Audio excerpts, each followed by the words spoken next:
একটা বিষয় এখন পর্যন্ত আমি নিবাস চন্দ্র মাঝি সম্পর্কে ধরতে পারি নাই, সে কোন ধর্মের মানুষ। তাকে আমি সব ধর্মের মানুষ হিসেবে মনে করি। তার ভিতরে কখনো কোনোদিন কোনো সাম্প্রদায়িকতার চিহ্ন মাত্র আমি দেখি নাই। এই একটা মানুষ আমি দেখলাম যে কোনোদিন কোনো বৌদ্ধের প্রতি হোক, মুসলিমের প্রতি হোক, কোনো ব্যাপারে মানে কোনোদিন একটু তার মনে থেকে কোনো একটা কটূক্তি, কোনো একটা খারাপ ভাব প্রকাশ করতে হয় দেখি। সেটা আমি না, পুলিশ ডিপার্টমেন্টে দীর্ঘদিন চাকরি করে অনেক নির্যাতন, অনেক কিছুর শিকার সেও হয়েছে, আমিও হয়েছি। এটা আমাদের ভাগ্য ছিল। তো বাকি জীবনটা সুস্থ থাকুক, ভালো থাকুক, এটা আমি দোয়া করি। আমরা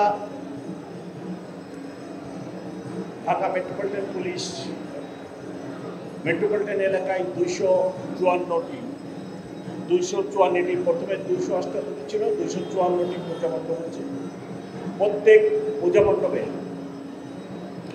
যাতে ভক্তরা শান্তিপূর্ণভাবে তাদের এই অনুষ্ঠান পালন করতে পারে, সেই জন্য কাজ করে যাচ্ছে। আমি ঢাকেশ্বরী মন্দিরে 2-3 দিন আগে যাই, সেখানে ব্রিফিং করছি এবং তখন বলেছি যে কোনো রকম কোনো নিরাপত্তার সংখ্যা নেই। এখন পর্যন্ত ঢাকা মেট্রোপলিটন পুলিশ এলাকায় কোনো ঘটনা নেই। ভক্তবিন্দু রাত এবং দিনে যখন খুশি আসবেন, যাবেন, আমরা নিরাপদে দেব। প্রত্যেকটা মণ্ডপে ঢাকা মেট্রোপলিটন পুলিশের পক্ষ থেকে অফিসার সহ বেশ কয়েকজন পুলিশ সদস্যকে নিয়োগ করা হয়েছে। এর বাইরে আমরা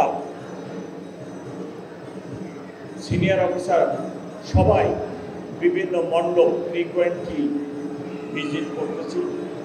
যদি কোনোরূপ করে সমস্যা হয়, আপনারা অবশ্যই 999 অথবা নিকটস্থ থানা অথবা এখানে যে ডিউটিরত পুলিশ অফিসার আছে তাদের স্বর্ণপণ হবেন।